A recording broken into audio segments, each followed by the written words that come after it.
Ons gesels met Ronnie van Jaarsveld vandag en die gesogte Sandy Schoeman kortverhaalkompetisie het van jaarskrywers uitgedaag met die tema Daar's net een jy.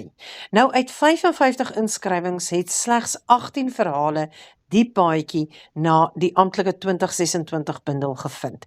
En een van hierdie skrywers is Ronnie van Jaarsveld. Ronnie, baie welkom by Radio Fynbos. Baie dankie Karen. Ronnie, jy het vir meer as 30 jaar die kommunikasie en bemarking vir groot instansies in die finansiële wêreld hanteer, voor jy voltyds na die skryf, kuns en onderwys oorgeskakel het. So sê bietjie vir my, geniet jy jou vryheid om te kan skryf? Is dit net 'n stokperdjie of is dit iets wat jy voltyds ook doen? Karen, ja, dit is 'n droom om dit voltyds te kan doen. My man is verplaas Durban toe. Ja. En toe moes ek noodgedwonge saamkom.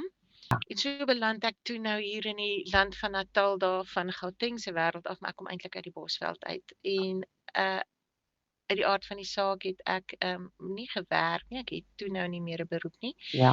Toe moes ek nou maar ietsie vind, en dis toe wat ek toe nou begin tutor. En ja, hier in Natal het die kinders vir 'n tweede taal die keuse tussen Zulu en Afrikaans, en baie van hulle verkies Afrikaans, selfs die Zulu sprekendes. Ja. Maar ongelukkig in Natal, hulle noem dit nie vir nie die last British outpost nie, is daar 'n verskriklike tekort aan Afrikaanse tutors en ook aan Afrikaanse broodstelling. En so het ek vir myself nou al so vasgeknoop met hierdie kindertjies. En ek wil vreeslik graag voltyds begin skryf. Eintlik, as ek net dit mag sê, ek het begin tutor om my Afrikaans bietjie op te skerp, wat ek laas op skool gehad het, juis omdat ek 'n bietjie meer aandag wil gee aan my skryfwerk. Ja. En toe word dit nou 'n beroep. Ja. So ek is van plan om meer te skryf en minder te tutor, maar ek sal dit so uitfaseer. Natuurlijk. So dit is, ek hoop dit antwoord die vraag. Ja, absoluut. En dit is mos nou die lekker daarvan. Dit is iets wat 'n mens meer of minder tyd aan kan spandeer. So daar's 'n stadium wat dit kan, jy weet, oortilt na die ander kant waar 'n mens dit meer voltyds kan doen. Maar miskien oor die bundel, vanjaar se tema vir die Sandy Schoeman Prys was Daar's net een jy. Nou 'n tema wat baie fokus op uniekheid en dikwels hierdie randfigure in die samelewing. So sonder om te veel verklap vir die lesers wat, jy weet, gretig wag om ons bundel natuurlik nou te sien, vertel vir my kortliks waar uit jou spesifieke verhaal gebore is en watter emosie jy daarin vasvang. Ons kon 2 verhale instuur en sover ek weet, is altyd my verhale word opgeneem in die bundel. Ja. Die een is was die inspirasie uit die Bybel. Ja. Want toe ek moet praat oor 'n randfiguur en wat uniek is, toe kom die hele storie, net die prentjie van Jesus se kruisiging by my op. Ja. En ek dink toe die wyn wat hy moes drink, die bitter wyn, waar het dit vandaan gekom en hoe dit daar by hom uitgekom. En rondom dit is die figuurtjie van hierdie seentjie wie se pa die wynstalletjie het, en dan moet hy die wyn vat.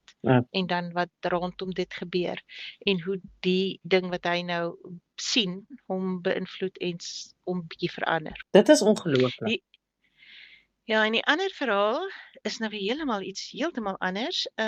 Ek het so hele paar, omtrent 'n jaar terug, die storie gesien van 'n kind wat per ongeluk 'n ander kind doodgemaak het. Dit was 'n striweling wat gebeur het, nogal hier in Pinetown, nie te ver van waar bly nie.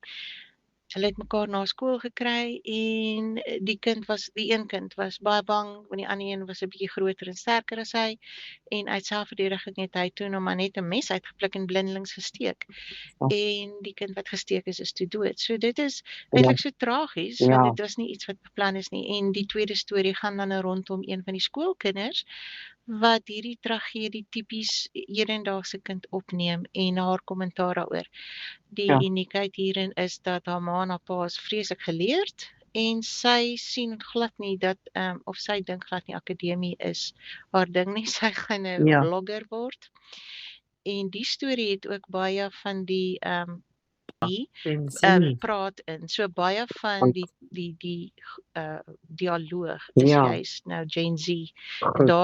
Daarvoor moet ek vir my tutorkindertjie sê baie dankie, hulle het my gehelp. Ja, dis altyd lekker as mens met hulle meng, nee, mens kan of jy dit nou wil of nie, dit vryf maar af op 'n mens, ja. Ja. Maar dan wil ek gou net vir jou vra, so baie skrywers sê 'n kort verhaal is moeiliker as 'n dik roman, omdat elke enkele woord tel. So, hoe het jy die skryfproses ervaar om so 'n kragtige boodskap binne, jy weet, hierdie beperkte ruimte van die kompetisie te skep? Ek aanvanklik begin dig. Dit was my eerste goed wat gepubliseer is, was gedigte. So ek is 'n baie lui skrywer. As ek 'n ding in 3 woorde kan sê, dan sê ek dit in 2. Vir my is 'n roman weer verskriklike harde werk. Ek hoor. Kortverhale is natuurlik vir my vreeslik lekker, Ja. en as jy vir my sê 1500, dan kyk ek of ek 1000 kan maak. Vir my is dit regtig, ek dink dit kom ook uit die kommunikasie van die corporate af. Sê so min as moontlik, sê dit duidelik, sê dit op die man af. Net so, dis baie waar.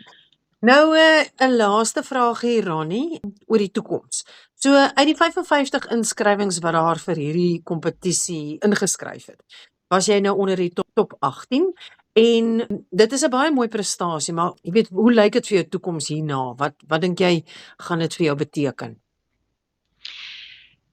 Wel, hierdie is net ongelooflik vir my, want ek is 'n debuutskrywer. Ek het my eerste kortverhaal ooit is gepubliseer in die Blou Pou, wat ook maar deel is van, of onderdeel is van hierdie. Ja. So dit was my ongelooflik.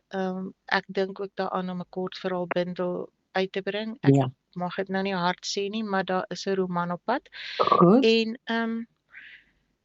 ek het ook ingeskryf hierdie jaar vir Woordfees, en al hierdie goed beskou ek maar net as iets wat ek aan my pa beloof het as kind, dat ek nie sal ophou skryf nie, wat ek toe nooit gedoen het nie.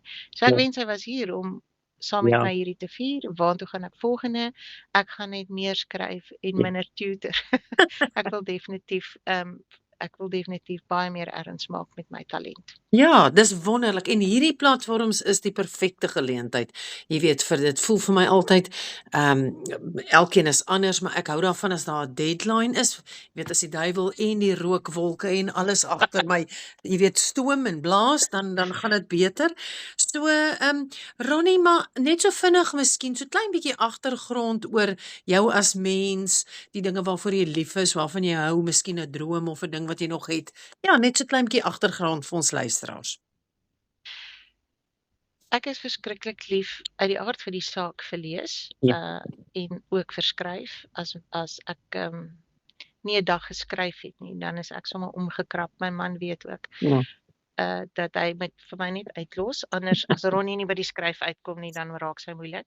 My kinders is uit die huis uit, al 2. Een is in Korea, een is in Johannesburg.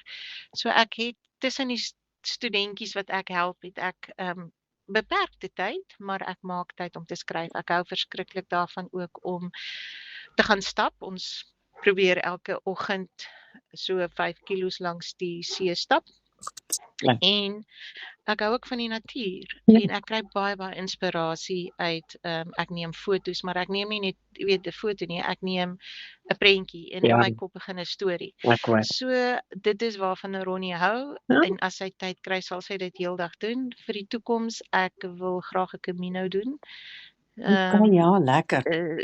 Die een in Tankwa, as ek dit mag sê, die een in Tankwa, want ek dink die Karoo is wonderlik. Ek moet my skop gaan skoonstap. En en 'n reis, maar dit sal eers nog moet wag tot ek op pensioen gaan. Nou is ons te besig. Wonderlik. Ronnie, dit was sommer lekker om met jou te gesels. En ja man, ek bid en vertrou net vir die beste vir jou, en mag hierdie skryfdroom net van krag tot krag gaan. En ons hou vir jou naam dop. 1000 dankies, en dankie dat jy my genooi het, en baie dankie dat ons saam in 'n boek kan wees. Ek kan nie wag om jou aan te skud eendag nie. In persoon. Nee, dit sal baie lekker wees. Nou maar Ronnie, 'n mooi dag vir jou verder, hoor.